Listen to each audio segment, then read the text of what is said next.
Dear friends, English speaking प्रॅक्टिसच्या या व्हिडिओत आपण कन्व्हर्सेशन स्किलमध्ये किंवा दोन व्यक्ती संभाषण करत असताना कशा पद्धतीने इंग्रजीमध्ये ते बोलतात ते आपण मागच्या व्हिडिओत पाहिलंच.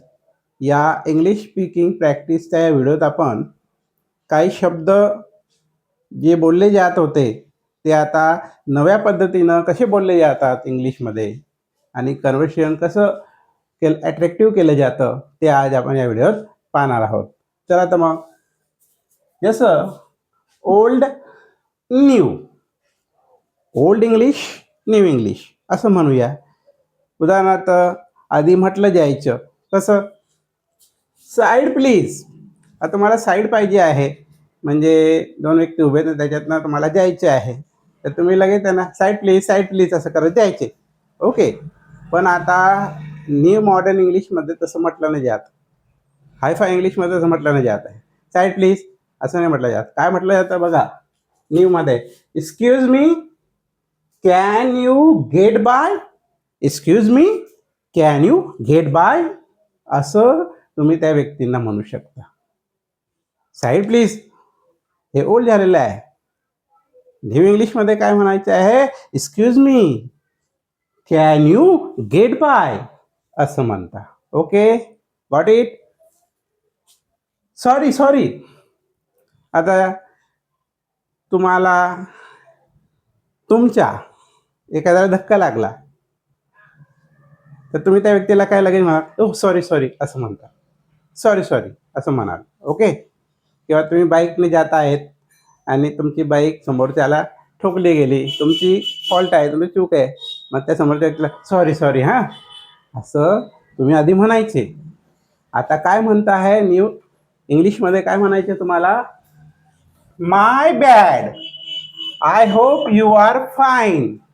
माय bad, I hope you are fine असं तुम्हाला बोलायचं. ओके. Seat my seat. आता माय सीट तुम्ही बसमध्ये प्रवास करत आहात. ओके.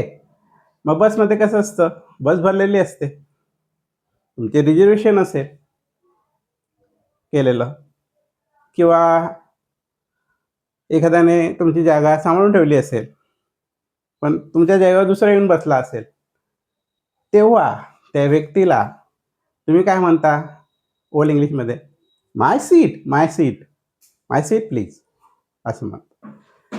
आता तसं म्हटलं जात नाही.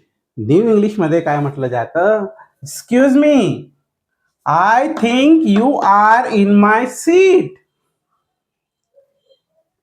तो व्यक्ती तुमच्या सीटवर येऊन बसलेला आहे, ती तुमची सीट आहे. तेव्हा त्या व्यक्तीला जाऊन लगेच म्हणा, excuse me, you are in my seat. I think you are in my seat. Excuse me, माफ करा, मला असं वाटतं तुम्ही माझ्या जागेवर बसला आहात असं मराठीत अर्थ होतो. ओके. काय म्हणाल, excuse me, I think you are in my seat असं म्हटलं जातं फ्रेश इंग्लिशमध्ये. Okay, got it. Move little bit.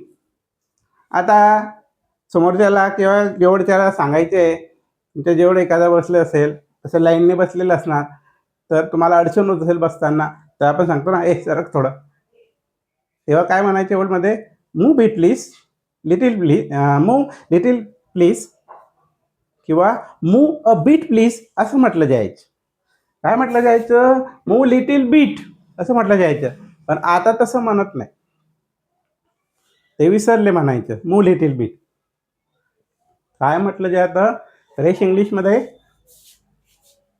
Excuse me, could you scoot over a bit.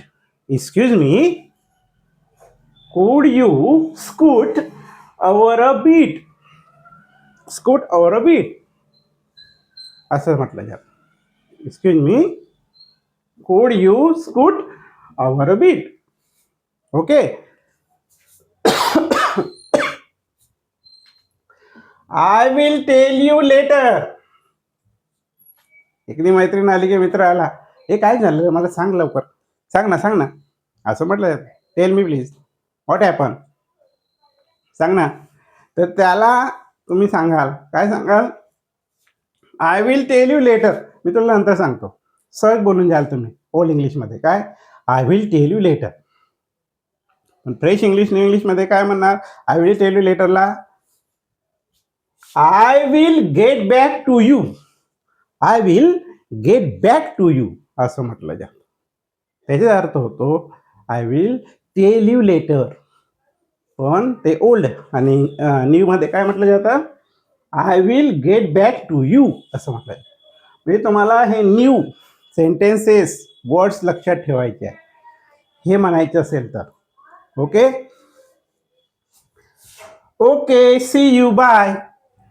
दोघांचे कन्व्हर्सेशन झालं मित्राचं तुमचं, बोललं गेलं, आता घरी जायचंय परतायचंय, तर आपण काय म्हणतो, okay see you bye, tata, see you असं म्हणता. मग सी यू भेटूया, ओके बाय, हे ओल्ड झालं. न्यू मध्ये काय म्हटलं जातं, all right I will catch you later, all right I will catch you letter,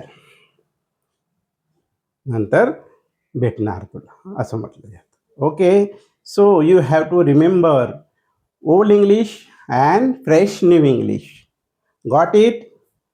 अशाच पद्धतीचे इंग्लिश स्पीकिंग प्रॅक्टिस व्हिडिओ पाहण्यासाठी तुम्ही चॅनलला सबस्क्राईब करा आणि व्हिडिओला लाईक आणि शेअर करा.